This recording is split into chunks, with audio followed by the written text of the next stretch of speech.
பலவிதமான பிரச்சனைகள் இருந்தவர். ஆனாலும் ஆண்டவர் அவருக்கு கிருபையாக இரக்கம் செய்து, பராக்கிரமசாலியே கர்த்தர் உன்னோடு கூட இருக்கிறார்.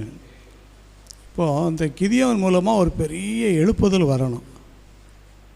ஆண்டவர் என்ன செய்கிறாருன்னு சொல்லி படிக்கும்போது நிறைய பேர் கிதியோன் கூட இருக்கிறாங்க. 7வது அதிகாரம் 2வது வசனம். அப்பொழுது கர்த்தர் கிதியோனை நோக்கி, நான் மீதியாரை உன்னோடு இருக்கிற ஜனத்தின் கையில் ஒப்பு கொடுக்கிறதற்கு அவர் மீதியாக இருக்கிறார்கள். என் கை என்னை ரட்சித்தது என்று இஸ்ரவேல் எனக்கு விரோதமாக வீம்பு பேசுகிறதுக்கு இடமாகும். கிதியோன் கூட நிறைய பேர் இருக்காங்க. அந்த நிறைய பேரில் ஒரு 300 பேரை தவிர இது எல்லோரும் கொஞ்சம் வீட்டுக்கு அனுப்பணும். ஒதுக்கி விட்டார். அது யாரால் தான் அனுப்ப முடியும்? ஆண்டவரால் தான் அனுப்ப. கிதியோன் சொன்னார்னா சட்டைக்காடு வந்துடும். ஆண்டவரால் முடியும். அங்கே எத்தனை பேர் தான் வேண்டி இருக்கு? 300 பேர். வெறும் 300 பேர் தான் வேணும். ஆனால் பல ஆயிரக்கணக்கான பேர் இருக்காங்க. 22,000. அவங்க எப்படிப்பட்டவங்க அப்படின்னு சொல்லி படிக்கும்போது 3வது வருஷம் நான் நிற்க போய் தான் கிதியோனுக்கு வெற்றி கிடச்சிச்சு.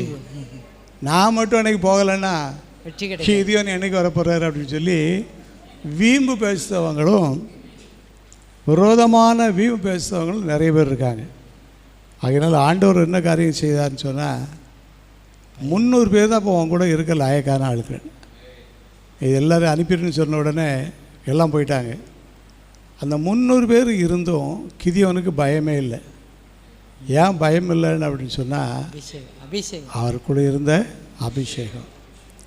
அப்போ என்ன அபிஷேகம் அப்படின்னு சொன்னால் ஆண்டவருடைய நடத்துதலை ஏற்றுக்கொள்ளும் அபிஷேகம். ஆமென்.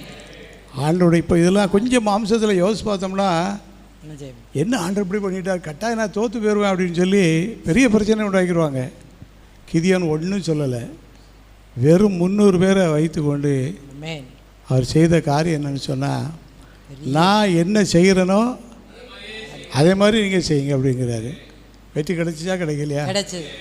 அப்போ இது என்ன அபிஷேகம் அப்படின்னு சொன்னால் ஆண்டவருடைய வழி நடத்துதலை மகிழ்ச்சியோடு ஏற்றுக்கொள்ளுகிற அனுபவம், ஏற்றுக்கொள்கிற அபிஷேகம்.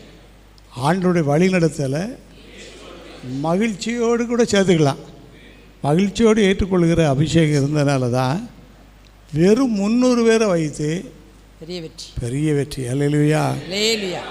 அப்போது ஆண்டவர் நம்மை பிஸ்னஸில், விவசாயத்தில், தொழிலில், ஊழியத்தில், குடும்பத்தில் பல விதங்களில் நடத்துவார்.